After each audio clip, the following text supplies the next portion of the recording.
money rules the GOP. Okay, they don't care nothing about democracy. They don't care nothing about all the little things that they say, all the little slogans they come up with. They don't care.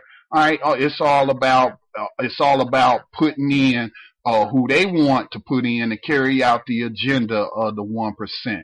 Now, I want to get to this dude by the name of Dinesh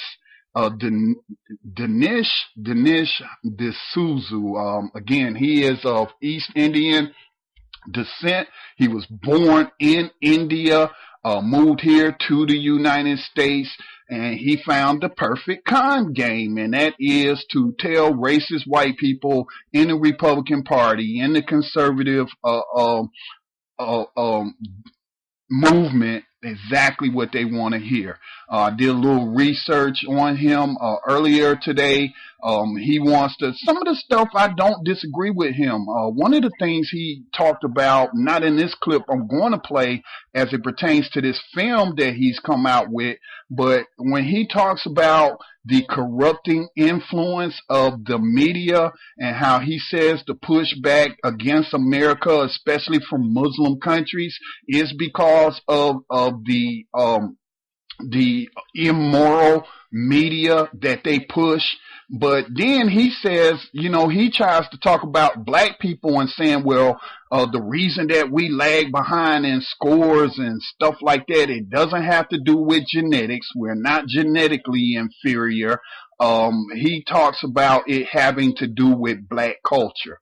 All right, saying that our culture teaches us to fail. Well, there's a number of things wrong with that. He's failed to acknowledge the many studies that we have talked about on this program that show that even college honor students, okay, and high school honor students, there was a study done and 80% of them admitted to cheating. Okay, they admitted to cheating to get the good grades that they've gotten. Okay, cheating is widespread in the United States. It's part of the culture. Win at any cost. So then he wants to say because black kids aren't cheating their way through school, that they're inferior, that our culture is inferior. Number one, what is black culture? Okay, it's not the culture that is being portrayed in mainstream media. All of that crap music that you hear, that corporate rap, I call it crap. All right, that, think about who's choosing what songs or what artist gets a deal. All right, all they're interested in, and we've interviewed artists on this program before who had deals with these mainstream labels. We just played Cleo Jones, who was mentored by Public Enemy. I used to do some work with her, and she told the story of how they told her, well, we need you to show more skin. We need you not to dress the way you're dressing. You need to sex it up. You need to stop talking about revolutionary stuff and conscious stuff in your rap. That's not what we want. And she stuck to her principles and walked away from a deal with Universal Records. Okay, so that culture that is that black culture that's being portrayed in mainstream media, that's not our culture. So Dinesh doesn't know what he's talking about, or maybe he does.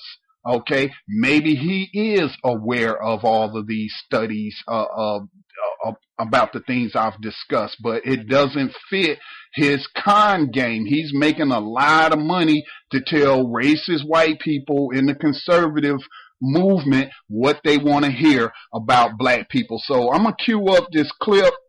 It's about 14 minutes long. It's 14 minutes long. If I have to go a little bit over in the program, then I will. But it's just some points that I want to break down how he's lying about the agenda of President Obama. Again, as I stated at the beginning of the program, what does President Obama have to do to appease these right-wingers? Okay, he's thrown his black pastor under the bus. All right, he fired Shirley Sherrod. He signed a bill to defund Acorn. What else does he have to do?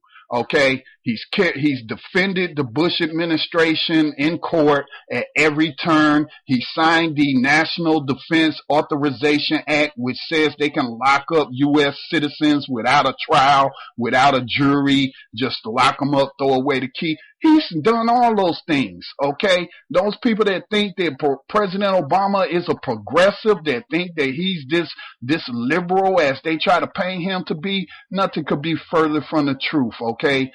He models himself after, I've heard him even say it, Ronald Reagan. All right, at the very least, he is in the center. I would even say he's center right. All right, because I pay attention to the policies. I don't pay attention to these feel good speeches, and I don't let these photo ops of him sitting on a bus in Rosa Parks' seat influence me, because I know what's going on, okay? I am not moved because he can sing a Marvin Gaye song at the Apollo. I'm not moved by that, okay? I'm looking at the facts. I'm looking at the policy. So let me shut up and let you listen to Mr. Dinesh D'Souza. For a long time, I sat between the two graves and wept. The pain I felt was my father's pain. My questions were my brother's questions. Their struggle, my birthright.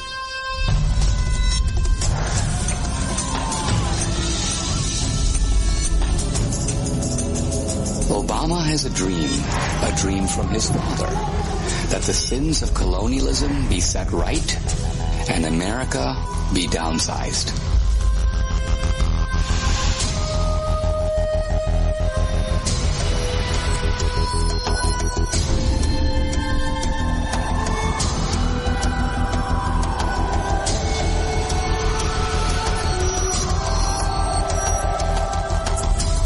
It's been a long time coming, but tonight, because of what we did on this day, in this election, at this defining moment, change has come to America.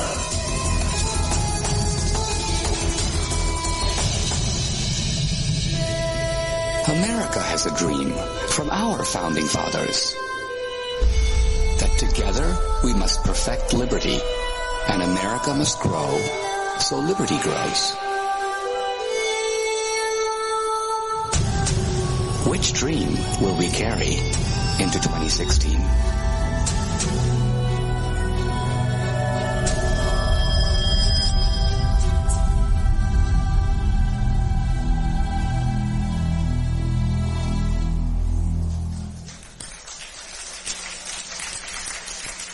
Ladies and gentlemen, please welcome Dinesh D'Souza, President of the King's College.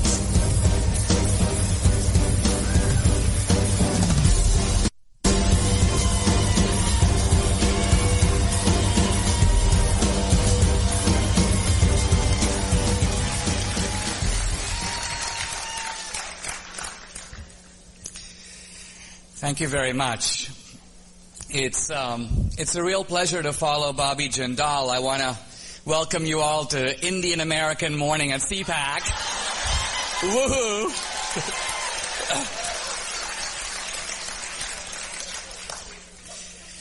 I too am going to be speaking about Barack Obama, who is clearly the most unknown guy to enter the Oval Office in American history. 3 years later, well into his presidency, he remains a mystery. If you look at his own past, there are all kinds of black holes in Obama's background. Who were his friends at Columbia? Whom did he room with? Whom did he eat with? What were his grades? What was his GPA? In one of his books, he talks about living with a girl for quite a long period of time. No woman has ever come forward and said, I am that woman. No journalist has ever reported her name. So there's a lot of personal mystery around Obama. But more than that, there is ideological mystery. And by that I mean it's still unclear, almost at the end of Obama's first term, what his compass is, what's really driving this guy. And we see this because we hear radically different descriptions of Obama. From the left, he's the Messiah. He's the first African-American president. He's the realization of Martin Luther King's ideal. As conservatives, we often hear he's a socialist. He's a Manchurian candidate. He's a secret Muslim. Now, interestingly, these javelins which have been thrown at Obama have grazed him, but haven't really hit him squarely. Why? Because I think there's something about Obama that remains unexplained. He's clearly not a traditional Democrat. He's not like Clinton or Kerry or Dukakis or even the hapless Jimmy Carter. We might disagree with those guys, but we kind of got them. We knew where they were coming from. With Obama, you have a guy who doesn't want the bust of Winston Churchill around him in the Oval Office. You want a guy who wants to remake the space agency into an international outreach agency for Muslims. You want a guy who's blocking oil drilling in America while he subsidizes oil drilling in Brazil and Colombia and encourages it in Mexico. You've got a guy who looks at uprisings in multiple Muslim countries, from Tunisia to Bahrain to Egypt and Libya. He uses force in Libya, but refuses to use force in Syria. Now, when America decided to use force in Libya, Gaddafi had killed a couple of hundred people. In Syria, several thousand people have been massacred, but no action. Obama intervenes with the military to get rid of Mubarak in Egypt. But when there were massive uprisings in Iran, and an opportunity perhaps to overthrow the most anti-American government in recent history, Obama abstains. So what principle of selectivity accounts for why Obama intervenes over here, but not over there? What's driving this guy? One advantage of knowing a man's compass is that you can not only understand what they are doing, but you can predict what they are going to do. The film that you saw briefly teased or previewed here is a film called 2016. Why 2016? Because it's actually asking the question, what would America look like in 2016 if Obama were to have a second term? Now, whether he has a second term is in our hands. But in order to know what Obama would do in the second term, remember, he won't be tethered to public opinion. He won't have to run for re-election again. He will be truly, in a sense, a free man in the White House to do what he wants. But what does he actually want to do? Another way to ask that question is simply to ask, what is Obama's dream? Is it the American dream? Is it Martin Luther King's dream? Surprisingly, no. The American dream actually made Obama's success possible. But when he was explicitly asked, is America unique? Do you believe in American exceptionalism? He said, no, we're no more exceptional than the Brits or the Greeks. Interestingly, Martin Luther King's dream made Obama's success possible. And yet, never in his life, not even in his famous race speech in Philadelphia, has Obama explicitly or articulately defended the colorblind ideal. He benefits from it, but it's not his dream. So what is Obama's dream? Fortunately, we don't have to speculate or guess. All you have to do is pick up his own autobiography, and it says it right there on the cover. Dreams from my father. Now, notice that the title is not Dreams of my father. Obama's not writing about his dad's dreams. Dreams from my father means here are the dreams that I, Obama, got from my dad. And who was his father? His father was a man who grew up in Kenya when Kenya was fighting for independence from the British. Ideologically, his father was an anti-colonialist. Now, this is a little bit of a strange term to some Americans, anti-colonialism. But I grew up in India. India was a colony of the British. So I understand the anti-colonialism, I think, pretty well. Who was an anti-colonialist? My dad, my grandfather, my uncles, everybody I knew. And what is this anti-colonialism? It is in fact the most powerful ideology in Asia and Africa and South America in the past 100 years. If you want to know why there's anti-Americanism around the world, it's not just because of Islamic radicalism. That would help to explain it in the Middle East. It's anti-colonialism. And the anti-colonial ideology, very simply, is that the world is divided into the oppressors and the oppressed. There is the West, now led by America, and then there are the poor people of Asia, Africa, and South America. And the anti-colonial ideology is that the rich countries got rich by invading and occupying and looting the poor countries. And the anti-colonial ideology says that to fight against all this, you have to put a leash on the rogue elephant that is now America. It also says that there are concentrations of economic power, the banks, the insurance companies, the oil companies. This is the economic wing of colonialism. And what you have to do to fight this is to use the power of the state to control it. In 1965, Barack Obama Sr. wrote an article in the East Africa Journal in which he asked, what does the country do when you have powerful concentrations of economic power at the top?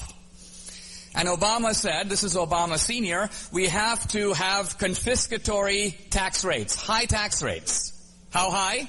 I quote him now, tax rates of up to 100%. 100% taxation.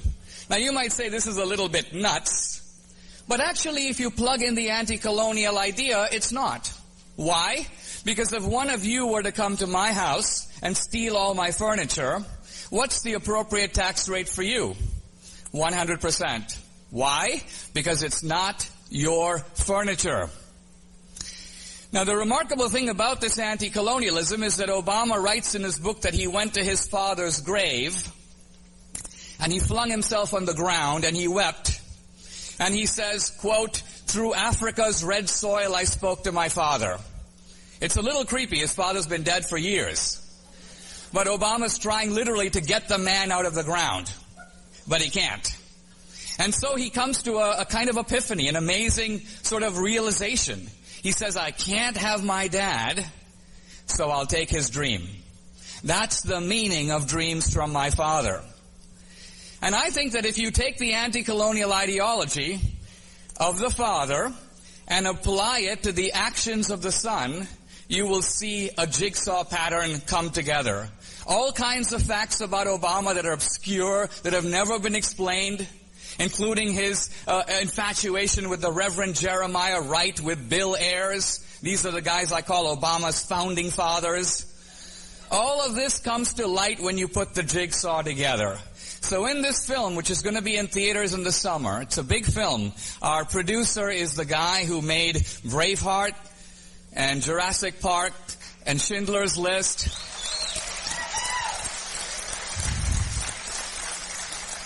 And this isn't just a kind of a hit job on Obama. I'm a college president, and the film is a journey into, in a sense, the heart of Obama. It's a journey in Hawaii and Indonesia and Kenya. And it's a way to figure out who this unusual man really is. He's often presented as a kind of multicultural embodiment of the American dream. And all of us try to project American history onto Obama. But in the process, we forget Obama's own history. I think if the American people knew who Obama really was, they would see that he is not an ordinary Democrat. Ordinary Democrats want to redistribute income in America. Obama wants to realign America in the world.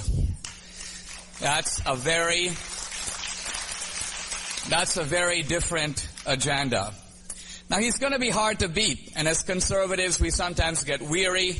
There's a saying in India, after crossing the mountain, more mountains. And as activists, I think you know the feeling. Nevertheless, I hope you'll come to see the film, talk to people about it. It's going to be an entertaining and eye-opening film. It's going to tell you things about Obama you don't know.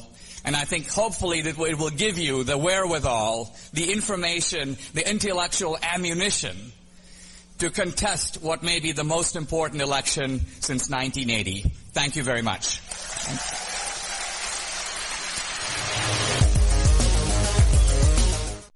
Black Talk Radio News, Views, and Music. Scotty Reed in for a broadcast. Dinesh. I was taking notes, okay? It's just so much there, but I was taking notes. It's 12 o'clock. That's usually when we end the broadcast, but I'm going to go a little bit over to go through some of the notes because I think it's important. He talks about Obama believing in the sins of colonialism and wants America to be downsized. He talks about the founding fathers' dreams of liberty, and that's Dinesh, insinuating that Obama dreams are different from those of the founding fathers. I've done a YouTube video that actually became quite popular around the 4th of July, and just exposing the lies that are being taught to all Americans about the reason for the Revolutionary War. I did some extensive research into that, and they weren't fighting for freedom or liberty. When they were talking about all men are endowed by their creator with certain unalienable rights, they were talking about white men and white men only, okay? And that during that time, only English people from England were considered white. They didn't look at the Irish as being white back then. They didn't look at the Italians as being white. That didn't come into America until later, after all those immigrants came over here from those countries, and they wanted to use the black people and the recently arrived immigrants against one another. Okay. But the founding fathers started the Revolutionary War because they didn't want to pay the British Crown, the King of England, any taxes to pay for the stationing of British troops here in America. Okay, in the colonies, the British Crown was stationing troops to protect the colonists here in America, and the colonists, being the greedy bastards that they were, just like the 1% today, they didn't want to pay taxes. That is the reason that the Revolutionary War was fought. All that other stuff is just propaganda. I also noted that they grouped him following right behind Bobby Jindal, another Indian American. The reason I mention him is because recently Bobby Jindal wanted to enslave people. Literally, he was going to sell the prisoners that are in Louisiana prisons, was going to sell them to the Corrections Corporation of America. We put out an information graphic recently about that. Huffington Post obtained the letter that Correction Corporation of America sent out to 48 different states, all right, and saying, we'll give you millions of dollars of cash if you let us take over your prisons. And of course, that means the people that are in the prisons, but you also have to keep them 90% full. So right then and there, that was a conspiracy to lock up more people so that they can be enslaved by the Corrections Corporation of America. And Bobby Jindal was going to do it, except for the Louisiana legislature would not go along with it. So that's why I wrote his name down. And I can't sit up here and say that all Indian Americans, people who come from that area of the world or are descendant from that area of the world, are all racist. No, it would be wrong for me to say that. But Bobby Jindal and Dinesh strikes me as racist from the things that I've studied about them. And then, they are victims of racism as well, those people over there in India. As Dinesh cites in his little speech to the Tea Party crowd India was colonized. And as I was discussing this with somebody on Facebook, because apparently I think it was Dinesh was speaking at the Republican National Convention today, those people over there have a lot of self-hatred for themselves because they're victims of white supremacy. One of the biggest selling cosmetic items in India is skin lightening cream. Okay? Dark skin is frowned upon in India, and they feel the only way that you can get ahead is to have light skin. So they come out with all these skin bleaching products and stuff like that. So there's a lot of self-hatred going on with these East Indians as well. Now, he lies and say that, try to paint this mystery. Nobody knows where he's from. He went to college. He lived with this woman. Nobody knows who she is. Just trying to make him seem like, he's some kind of secret agent or something like that, a Manchurian candidate. When actually, in fact, women have come forward that dated President Obama while he was in college. He appeared to be only interested in dating white women up until he met Michelle Obama. And I believe his preference might have been white women, but he knew he would never be president if, America, they would elect or accept a half black president, all right, in their eyes, but not one that was in an interracial marriage, okay? It's still, you can call yourself progressive all you want to. A lot of people secretly, they still don't like to see that, all right? They then tries to say he's not like your traditional Democrats. He's not like Clinton. He's not like Dukakis. He's not like Dukakis was never president. He wasn't like Jimmy Carter. Well, he's actually been exactly like Bill Clinton. Bill Clinton has worked with Republicans to pass a lot of right-wing legislation. Okay, and so Bill Clinton increased the drug war. More people got locked up at that time under Bill Clinton than any administration before him. Okay, so Clinton had a right-wing racist agenda, and he didn't mind working with racist Republicans in order to implement that agenda. All right, now, then he wants to talk about Libya. Now, see, again, if President Obama was anti-colonialism, all right, or anti-corporatism, I guess that's the proper word we should use, because really colonialism has just been remade into corporatism. That's where you got all these multinational corporations who go around the world and they exploit these countries and native populations for their resources. But to stick with his term anti-colonialism, he mentions that only a couple of hundred people were killed in Libya, and he bombed Libya. He went into Libya to stop it. Well, actually, it probably wasn't even that many people killed, all right? And we've done programs and had guests on to show that that was a corporate media propaganda campaign to make things seem worse than they really were on the ground in Libya, okay? And the reason that they took out Libya and took out Gaddafi, and I did a program on this, Gaddafi started working with the United States in the war on terror. He was torturing people for the CIA. He was working with the Europeans to keep Africans from immigrating to Europe to find jobs and stuff. By the end of Gaddafi's life, man, he was working with these people, but see, that wasn't enough, okay? They wanted that oil. All right, they wanted that oil, and they did not want Gaddafi to use the revenue from the oil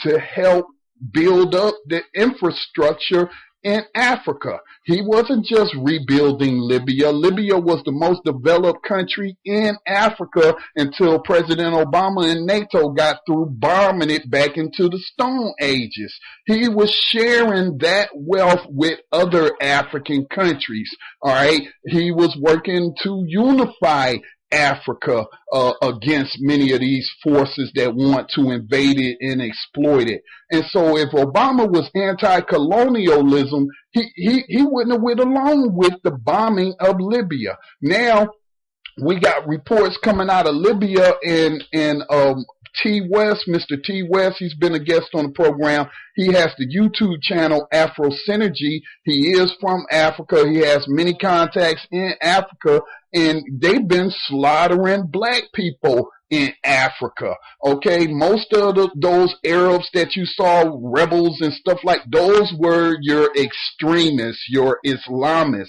and stuff like that. And they have been committing crimes against humanity against black people, wholesale slaughter. We've even posted some of the videos of the pictures of these mass graves and them mistreating black Africans in that country. Now, he says that President Obama hasn't been pushing for an invasion of Syria. He says that only a couple of hundred people in Libya have been killed, and he did what he did. He bombed it and all this, but thousands are being killed in Syria. Well, I don't trust the mainstream media, but for him to say Obama isn't doing anything about Syria is a lie. Okay, because the United States government is providing those rebels, and many of them are Al-Qaeda. Again, Al-Qaeda, just like they used Al-Qaeda against the Soviets,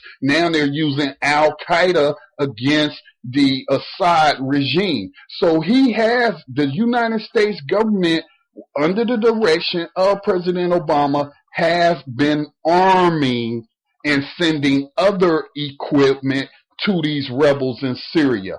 He can't just outright invade it. He just did that to Libya, okay? He can't. So, they got to be careful, or else, it's just going to become apparent to a lot of people of what's really going on. So he can't be overt like he was in Libya. He's got to be covert in Syria. So he's lying. He's lying to these racist Tea Party people because they want Syria to be overthrown again. To say that somebody is anti-colonialism and to paint it as a good thing means that you are for the occupation and domination of sovereign nations. You are for that by default. And these racist white people love to see the United States government killing non-white people all over the world, okay? And so, I remember during the Bush administration and the lies leading up to the Iraq war, I'll never forget the picture of that white woman holding up that sign talking about kick their ass and take their gas, okay? These people are savages, all right? They thrive on violence. Look at the media that they consume, all right? Now, he says that also President Obama worked with the military of Egypt to overthrow Mubarak. That's a flat out lie, okay? That's a flat out lie. The people of Egypt forced Mubarak out through a popular uprising. They wanted democracy. But then, again, this goes to my point. These conservatives be lying when they talking about spreading freedom and democracy and liberty. Okay? Okay, not for Arabs. Okay? Not for black people. Not for non-white people. All right, because you would think that they would support democracy after the United States had set up this dictatorship, giving Mubarak and the military $1 billion of your hard-earned money. You want to talk about redistribution of wealth, okay? So he didn't have any choice in that matter. So what President Obama did, he saw that, we can't stop this. We can't control these people. They want democracy. They want it now. They want Mubarak out. Those people, they don't like the United States, and for good reason. Because guess what bullets they was getting shot with and weapons that was being used to oppress them all these years. American-made weapons. We give them $1 billion cash. They turn around and buy the weapons from the military industrial complex, the arms dealers of America. Okay, so for him to say that he worked with the military of Egypt to overthrow Mubarak, that's a lie. That's a lie. Anybody that was watching that know that was a lie. Anybody that did any kind of research and was paying attention to what was going on in Egypt know that that's a lie. But, you know, far be it for those people in that crowd to let facts get in the way of hating on a black man in office. Again, President Obama isn't a liberal. He isn't a leftist. So what if he believes in gay marriage? Well, so does Dick Cheney. All right. So that don't make Dick Cheney a liberal. Now, does it? Okay. So please stop it with these lies. All right. Now you're talking about, well, what is Obama's dream? Well, let's look at his father. Let's see. Well, before I get to that, he says, America, President Obama doesn't believe America is exceptional. All right, so really, that's a bunch of narcissistic type language there. Again, these racist white people love to say that America is the greatest country on the earth. We're better than everybody else. And, you know, I've never heard President Obama answer a question and say, well, he doesn't believe America is any better than anybody else. You know, and if he did say it, so what? What makes these racist white people think that they so much better than these other people in these other countries? All right, so that's really what he's pushing. He's pushing white supremacy. All right, when they talk about America, what have they been saying at the convention? Take our country back. All right, we're talking about white people. All right, they're talking about this is their country and their country alone, and they're better than everybody else. So here you have a non-white person pushing white supremacy propaganda, and again, his reason, okay, obviously is getting paid. All right, because white supremacists will pay lots of money to have non-white people come and tell them what they want to hear. All right, so but anyway. He talks about Obama's father being anti-colonialism, and he says that, well, I know what anti-colonialism is because my father was an anti-colonialist, because Britain was colonizing India, and not only my father, but my grandfather and my uncles was against it. Okay, so he's saying, so he's even betraying his own family because he wants to get paid by a bunch of racist white people in the conservative movement. All right. That's basically what he's doing. He's betraying his own family. So he's equating his family, his father, with Obama's father and being anti-colonialism. Again, what is wrong with not wanting to have your country occupied by outside force? What is wrong with not wanting people that don't live in your land to come in and take your land and take the resources from the land for their benefit? Okay, so you see what I'm saying? This is craziness. This is like insane. I mean, for this Indian dude to say, he's implying that colonialism is a good thing. Now, do you think he actually believes that? Do you think in his heart of hearts that he's a total sellout of his home country? Because he wasn't born in America. He was born in India. Do you really think he believes that? You really think? I don't know. Maybe he is that psychologically damaged by the oppressor. Maybe he is an Indian house Negro. Okay? So, I thought that was pretty interesting that he would mention he knows anti-colonialism because everybody in his family was anti-colonialism, and then he tries to say that, you know, there's this ideal that the West is exploiting other countries and they stole the wealth and all. Well, damn it, that's the truth. That's the truth. Ethiopia is still trying to get some of its crown jewels back from the Queen of England, from the so-called royal family of England. I mean, it's the truth. And so for this guy, man, I'm like, this dude, man, but look at his audience. He's not talking to a bunch of critical thinkers. He's not talking to a bunch of people that's going to be objective. He's talking to a bunch of people that want to be told what they want to hear. They want to be told that white supremacy is a good thing. Okay? And then I'm listening to the code words that he used and saying, oh, President Obama has these black holes in his past. That's white supremacy code word. Okay? Remember, black is bad, white is good. I remember that term from listening to Public Enemy, how Hollywood tries to flip the script on things. All right? And so then another thing that I picked up on, he was trying to say that Obama, the other part of colonialism is like the World Bank and these financial institutions. And so, you know, those are being used to exploit these other countries. And yes, the hell they are. Why do you think they was rioting in Nigeria when Nigeria decided that, when the World Bank dictated to Nigeria that you can no longer give cheap gas to your citizens, if we're going to loan you this money to build up your infrastructure, well, you can't be giving poor people cheap gas.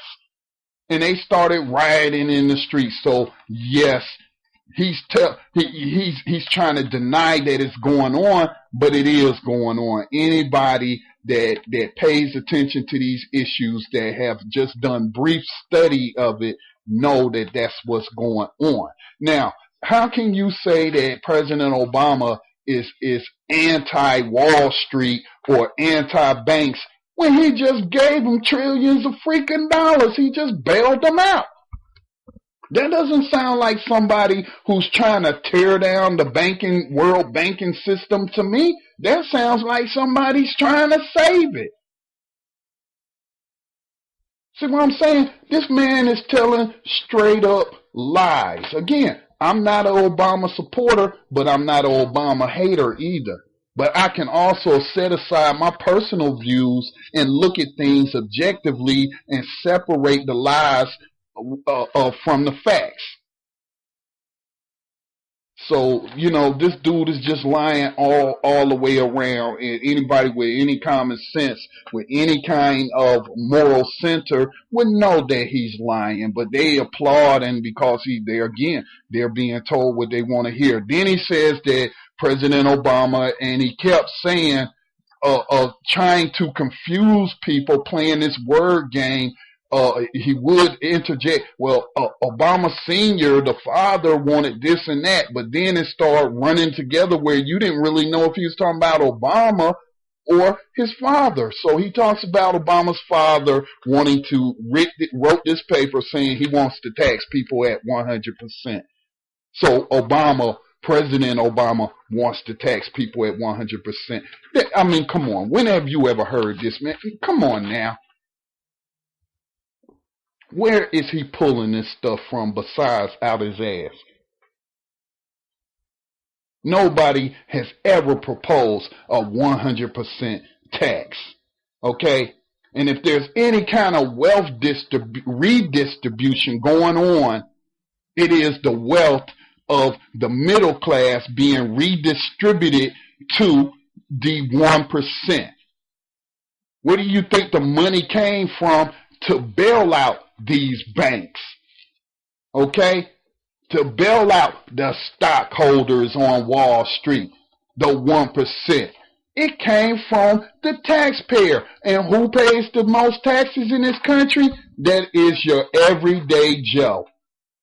In jail. Can't leave the women out.